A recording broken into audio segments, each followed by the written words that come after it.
नमस्कार दोस्तों, कैसे हैं आप सभी। आज की कहानी का शीर्षक है नैयर आंचल समाए। पूरे 5 साल बाद आ रही थी प्रांजल अपने मायके, लेकिन यह 5 साल उसे युगों जितने लंबे लग रहे थे।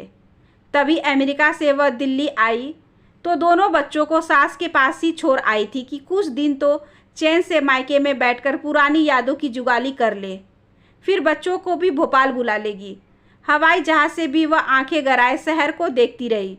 उसका बस चलता तो पैराशूट से ही कूद पड़ती। जन्म स्थान का आकर्षण भी कितना प्रबल होता है, तभी तो जन्मभूमि के लिए लोग अपनी जान भी न्यौछावर कर देते हैं। जिस जगह पर नाभि गरी हो उसका मोह जन्म भर नहीं छूटता। फ्लाइट लैंड करने के बाद सामान लेने तक उसका दिल न जाने कितनी बार खुशी से धड़क गया। सामान लेते ही उसने तेजी से बाहर की तरफ दौड़ ही लगाई थी। भैया गाड़ी लेकर खड़े थे। प्रांजल को गले लगाकर उसका सामान डिक्की में रखा और गाड़ी आगे बढ़ा दी। कहीं कुछ नहीं बदला था तो कहीं बहुत कुछ बदल गया था। शहर में पुरानी इमारतें वैसी ही थी, कच्ची अस्थायी दुकानों की स्थिति बदल गई थी। पुराने भोपाल को पार करके जब कार जेल रोड से होती हुई बोर्ड ऑफिस चौराहे के पास पहुंची तो प्रांजल के चेहरे पर एक लंबी चौड़ी मुस्कान आ गई, जिसे प्राजतक ने भी देख लिया था। उसने कार चौराहे के अंदर लेकर बाईं तरफ मोड़ ली और 2 मिनट बाद ही कार एक सरकारी क्वार्टर के सामने रुकी। एफ टाइप 119/31 सामने लगा नीलगिरी का ऊंचा पेड़ और उसकी बगल में गुलमोहर। प्रांजल का जन्म इसी घर में हुआ था। उसके पिता कॉलेज में प्रोफेसर थे। वह बहुत हसरत से अभी घर को देख ही रही थी कि प्राजक्त ने कार धीरे से आगे बढ़ा ली। पुलिया पर उसे मुड़ते हुए भी वह पीछे पलटकर घर को देखती रही। 4 साल पहले रिटायर होने के बाद पिताजी खुद के घर में चले गए और यह घर छूट गया। 5 साल पहले जब वह मायके आई थी अमेरिका से, तब यहीं आई थी। 15 दिन रहकर गई थी। अब इस जन्म में तो दोबारा यहाँ रहना तो क्या, अंदर भी जा नहीं पाएगी। कितना अजीब एहसास हुआ था उस दिन। जिस घर में जन्म लिया, पली बढ़ी, जीवन के इतने सारे दौर से गुजरी, पढ़ाई, सखी सहेलियां, शादी हुई, जीवन के 25 बसंत बिताए, शिशु के से विवाह तक, सोते जागते, चेतन अचेतन, हर अवस्था में जिसे अपना घर माना, महज कुछ ही पलों में एकदम से पराया करके किसी और को सौंप दिया गया। आस पड़ोस की आत्मीय भरा पूरा परिवार भी उसी के साथ छूट गया। तब से प्रांजल का मन ही नहीं हुआ कि कभी भोपाल आने का। वो तो माँ ने राखी पर आने की बहुत मुनहार की तो प्रांजल को आना पड़ा। चिर परिचित मोहल्ला, स्कूल, कॉलेज, मार्केट सब पीछे छूटते जा रहे थे और कार आगे बढ़ रही थी नितांत अपरिचित कॉलोनी की ओर। शहर से बाहर बसी एक कॉलोनी में पिताजी ने घर बनवाया था। वहाँ पहुँची तो देखा हमेशा की तरह उसकी राह देखते पिताजी बरामदे में ही खड़े थे। कार पोर्च में खड़ी करके प्राजक्त ने प्रांजल का सामान मम्मी की ही कमरे में रख दिया। माँ नहाने गई थी। भाभी चाय लेकर आई। नन्हा भतीजा अभी सो रहा था। चाय पीकर प्राजक्त कॉलेज जाने की तैयारी करने लगा। वह भाभी और पिताजी से बात करने लगी। माँ भी नहाकर आ गई। घर क्या बदला, तू तो मायके का रास्ता ही भूल गई प्रंजू। क्या हम लोगों की भी याद नहीं आती तुझे? माँ ने गले लगाते हुए मीठी सी उल्हाना दी। 5 बरस हो गए तुझे देखे। माँ की आंखें भर आई तो प्रांजल को एक अपराध बोध सा हुआ। वह माँ से बातें करने लगी। थोड़ी देर बाद भाभी ने आकर कहा कि उसका सामान गेस्ट रूम में रख दिया है, जाकर नहा ले। गेस्ट रूम प्रांजल के मन को ठेस लगी। वह इस घर में गेस्ट है क्या? उठकर कमरे में गई। डबल बेड, एक अलमारी, ड्रेसिंग टेबल से सजा कमरा जिसके साथ वॉशरूम था। तभी माँ अंदर आकर बोली, प्रांजल देख ले साबुन वगैरह है कि नहीं, नहीं तो मेरे बाथरूम में नहा ले, या कहे तो साबुन ला देती हूँ। मेरे बाथरूम में? माँ के मुंह से यह शब्द कितने अजीब लगे। सरकारी क्वार्टर में सिर्फ बाथरूम था, न तेरा न मेरा, बस सबका था, चाहे घर के सदस्य हो या मेहमान। वह घर सिर्फ घर था, बेडरूम या गेस्ट रूम में बटा हुआ नहीं था। सब होगा माँ, भाभी ने रख दिया होगा, कहते हुए प्रांजल नहाने चली गई। 1 घंटा ही हुआ होगा उसे आए हुए, लेकिन अजीब सा अजनबीपन जैसा महसूस हो रहा था उसे, जैसे किसी बहुत दूर के रिश्तेदार के यहाँ पहली बार रहने आई हो। अजीब सा संकोच मन में हावी होता जा रहा था। पुराने घर की बहुत याद आ रही थी। नहाकर आई तो सब नाश्ते की टेबल पर इंतजार कर रहे थे। नाश्ता करके प्राजक्त कॉलेज चला गया। भाभी उसे घर दिखाने लगी। नीचे 2 कमरे, एक माँ पिताजी का, एक गेस्ट रूम और ऊपर 2 बेडरूम, एक बड़ा सा बरामदा। अमूमन सोफ़ा सेट, पलंग समेत सब कुछ नया था। बस लोग ही पुराने थे या बस काया ही पुरानी थी। मन भी नए घर में नए हो गए थे। ऊपर गई तो माँ भी आ गई। कमरे में देखने के बाद छत पर गई तो एक कोने में कुछ सामान पड़ा था। प्रांजल ने देखा उसकी टेबल, कुर्सी और तख्त था। यह तख्त पिताजी ने खास उसके लिए बनवाकर हॉल में खिड़की के पास रखा था। दिन भर इसी पर अपनी किताबें फैलाए वह पढ़ती रहती थी और देर रात पढ़ते हुए इसी पर सो जाती। कमरे में टेबल कुर्सी जो पहले भैया की थी और उनके हॉस्टल में जाने के बाद प्रांजल को मिल गई थी। उसकी किताबें, कॉलेज का बैग इसी पर रखा रहता। छुट्टियों में इसी पर वह ड्राइंग करती। एक छोटा सा टेबल फैन पिताजी रात में उसके सिरहाने लगा देते ताकि मच्छरदानी के अंदर भी उसे हवा मिल सके और वह आराम से सो सके। कितना सुकून था उस हवा में जो आज एसी की ठंडक में भी नहीं मिलता। माँ, यह सामान बोल नहीं पाई वह कि कबाड़ की तरह यहाँ क्यों पटक दिया है। याद आया उस घर में यदि उसका कोई भी सामान अपनी जगह से हटा दिया जाता था तो वह पूरा घर सिर पर उठा लेती थी। पिताजी की सख्त हिदायत थी कि किसी भी सामान को कोई हाथ न लगाए। लेकिन अब इस घर में वह किस अधिकार से किसी को कुछ कहे। यह सामान बिका ही नहीं। अब आजकल कौन ऐसे पुराने तख्त रखता है घर में। एक कबाड़ी वाले से बोला है, वो आकर कुछ दिनों में ले जाएगा। माँ अत्यंत सहज स्वर में बोली और प्रांजल को लगा उसके सहज स्नेह की डोरियों के जैसे किसी ने काट काट कर छत के एक कोने में फेंक दिया है। इंसानों से ही नहीं, मन की यादों से नेह की डोरियाँ वस्तुओं से भी कितनी मजबूती से जुड़ी होती है। अगर वो वस्तुएं वहाँ से हटा दिया जाए तो लगता है किसी ने बलात् वो यादें, वो समय ही मिटा डाला है। कुछ भी तो उससे जुड़ा हुआ बचा ही नहीं है उस घर में। दीवारों की तरह रिश्ते भी नए और पुराने हो गए लग रहे थे। 3 दिन प्रांजल इस दुखी में रही। ऊपर से हंसती बोलती लेकिन अंदर अपनी टूटी हुई नेह की डोरियों की पीड़ा से व्यतीत। कहते हैं मायका माँ से होता है, लेकिन आज समझ में आ रहा है कि मायका और भी बहुत सारी बातों से होता है।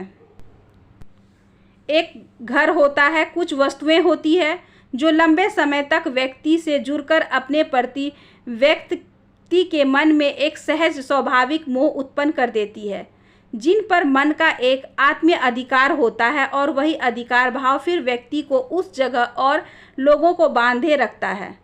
आस पड़ोस के लोग जो आपको खट्टी मीठी यादें, कुछ नसीहतें, बहुत सारा प्यार बांटते हैं, जिनके साथ घुल मिलकर जीवन आगे बढ़ता है। वो आस पड़ोस के रिश्ते, चाची ताऊ, मामा मौसी, दादा दादी, कितने धागे तो बंधे हुए होते हैं। अमेरिका की जिस सरोकारहीन शुष्क मशीन संस्कृति के अकेले मन से घबराकर वो यहाँ चली आई थी, आत्मीयता की छाँव की तलाश में, वही शुष्कता यहाँ पर भी हावी दिखी रिश्तों पर। चमचमाती कॉलोनी में रिश्ते बहुत धुंधला गए थे। 5 बरस पहले प्रांजल सिर्फ घर की ही नहीं, पूरे मोहल्ले की बेटी हुआ करती थी। सुबह की चाय के पहले शर्मा आंटी गरम गरम सूजी का हलवा दे जाती थी कि प्रांजल को बहुत पसंद है। दीक्षित चाची के यहाँ से पोहा आ जाता था। यही बातें भारत में अन्य भौतिकवादी स्तर पर विकसित देशों से अलग करती है, लेकिन अब ये देश भी उसी राह पर चल पड़ा है। इस कॉलोनी में किसी को किसी से कोई सरोकार ही नहीं है कि प्रांजल कौन है। आज आंचल एकदम से खाली हो गया है। लग रहा था कि मायका कहीं छूट गया है। गलियां सूनी हो गई अचानक से। 5 साल तक तो अमेरिका में स्नेह के निर्मल झरने को तरसता अंतर्मन यहाँ आकर भी रीता ही रह गया। रात में गेस्ट रूम में अकेले पलंग पर पड़े हुए देर तक नींद नहीं आती थी। पहले आती थी तो पिताजी बाहर हॉल में सो जाते और माँ हमेशा उसके साथ ही सोती। देर रात तक दोनों बातें करती रहती। तब वह अपने घर की बेटी होती थी। अब इस नए घर में जैसे गेस्ट बनकर रह गई है। वह घर चमक दमक से खाली लेकिन भावनाओं से भरा था। बस बिट्टू की बाल सुलभ क्रियाओं से मन कुछ बहल जाता। प्राजक्त देख रहा था प्रांजल इस बार कुछ अनमनी सी है। जब से वह आई है तब से उसे भी कॉलेज में इतना काम था कि चाहकर भी उसे समय नहीं दे पा रहा था। 2-4 दिन बाद तो वह लौट भी जाएगी, और अगर यूं अनमनी सी वापस गई तो पता नहीं बहुत दिनों तक उसका मन करेगा भी नहीं वापस आने का। वह उसके मन की स्थिति को काफ़ी कुछ समझ रहा था। उसने तय किया कि वह कल छुट्टी लेकर दिन भर उसके साथ रहेगा। चल, एक ज़रूरी काम है, थोड़ी देर में आते हैं। दोपहर के खाने के बाद प्राजक्त ने प्रांजल से कहा। प्रांजल प्रश्नवाचक दृष्टि से उसकी तरफ देखने लगी। जैसी है वैसी ही अच्छी लग रही है। चल, प्राजक्त ने उसका हाथ पकड़कर उसे उठाया। कहाँ जा रहा है? अचानक क्या हुआ? माँ पिताजी दोनों अचकचाकर पूछने लगे। भाभी भी कौतूहल से देखने लगी। कुछ नहीं, आते हैं थोड़ी देर में, कहते हुए प्रांजल को लेकर वह घर से बाहर निकल गया। कॉलोनी के बाहर निकलकर वह जैसे ही पुरानी चिर परिचित सड़क पर पहुंचे, प्राजक्त ने देखा प्रांजल के चेहरे का रंग बदलने लगा। अपरिचितों की भीड़ में उकताए एकाकी मन को अचानक किसी अपने को देखकर जो खुशी महसूस होती है, खुशी के वही रंग एक एक करके प्रांजल के चेहरे पर आते जा रहे थे। उसकी गाड़ी सीधे प्रांजल के स्कूल के सामने खड़ी थी। अपना स्कूल देखते ही प्रांजल के चेहरे पर मुस्कान खिल उठी। किशोर अवस्था, सखियों, शिक्षकों की न जाने कितनी स्मृतियां ताज़ा हो गई एक साथ। बहुत देर तक वह स्कूल के प्रांगण में गेट, दरवाजे, खिड़कियों को देखती रही, फिर कॉलेज की स्मृतियां ताज़ा की। गेट के बाहर चनाजोर वाला काका अब भी अपना खोमचा लेकर खड़ा था। प्रांजल ने खिड़की का कांच खोला और काका को 2 दोने बनाने को कहा। काका तत्परता से 2 दोने चटपटे चनाजोर ले आए। अरे बिटिया, तू तो यही पढ़ी है ना? बड़े दिनों बाद आई रही, शादी हो गई का तोहरा? काका ने उसे पहचान लिया। कितना तो चना जोर लेती थी वह काका से, ढेर सारा नींबू डलवाकर। आज भी काका झट से एक नींबू काट कर ले आए और उसके चने पर निचोड़ दिया। हमें याद है बिटिया, तोहे खूब सारा नींबू डाला हुआ चना पसंद है। कैसन हो काका? प्रांजल ने आत्मीयता से पूछा और 20 का नोट बढ़ा दिया उनकी ओर। नहीं बिटिया, पीहर आई बिटिया से कोई पैसे लेते हैं क्या? जुग जुग जियो, खुश रहो। काका ने हाथ पीछे कर लिए। खूब फूलो फलो, बेटी से नहीं तो कमाओ, बेटे पर तो हक बनता है ना काका, कहते हुए प्राजक्त ने 50 का नोट काका की जेब में ज़बरदस्ती रख दिया। बदले में काका ने ढेर सारी दुआएं से प्रांजल की झोली भर दी और अपनी छलक आई आंखें पोंछते हुए उसे विदा दी। चनाजोर ख़त्म होने तक दोनों न्यू मार्केट में थे, अपने उस फेवरेट आइसक्रीम पार्लर के सामने जहां बचपन में पिताजी के साथ आते थे स्ट्रॉबेरी आइसक्रीम खाने, और बड़े होने पर प्राजक्त अपनी मोटरसाइकिल पर बिठाकर लाता और दोनों हर बार अलग अलग फ्लेवर खाते थे। और हर बार प्रांजल प्राजक्त की आइसक्रीम खाकर कहती, तुम्हारी आइसक्रीम ज़्यादा टेस्टी है, और प्राजक्त अपनी आइसक्रीम भी उसे दे देता था। स्नेह की ऐसी मिठास भी उस आइसक्रीम में जो कभी भी अमेरिका के महंगे पार्लरों में महंगी आइसक्रीमों में भी नहीं मिली। आइसक्रीम का स्वाद लेते लेते दोनों ने न्यू मार्केट की गली गली घूम ली। मन भरकर जब उन गलियों में घूम लिए तो प्राजक्त ने देखा कि प्रांजल के चेहरे पर 5 साल पहले वाली प्रांजल की झलक दिख रही थी। वह उसे शिवाजी नगर की चौपाटी पर ले गया, जहां दोनों अक्सर मामा भांजे चाट कॉर्नर पर आलू टिक्की और पानी पूरी खाते थे। अमेरिका में तो वह इन दोनों को स्वाद भूल ही गई थी। उसके मुंह में पानी भर आया। भांजा तो नहीं पहचान पाया, लेकिन मामा दोनों को देखकर खूब खुश हुआ। भरपेट टिक्की और पानी पूरी खाकर प्राजक्त उसे पुराने घर की पुलिया पर ले गया। शाम ढलने को थी, आसमान का रंग बदल रहा था। प्रांजल के चेहरे पर भी एक गुलाबी आभा छाने लगी थी। बचपन में दादाजी उसे गोद में लेकर इस पुलिया पर आ बैठते थे और घर लौटते पंछियों से के झुंड दिखाते। फिर वह उनकी उंगली पकड़कर यहाँ आने लगी। पंछियों को घर लौटते देखकर उसे बड़ा आनंद आता। गोद से डोली तक का सफ़र कब तय हो गया पता ही नहीं चला। प्रांजल ने पिछला पूरा जीवन यादों में जी लिया। दाएं हाथ की तरफ पुराना घर था। क्षण भर में वह भूल गई कि अब वह यहाँ नहीं रहती। उसे लगा वह बस पंछियों को देखने पुलिया पर बैठी है, थोड़ी देर में घर जाएगी, अपने घर।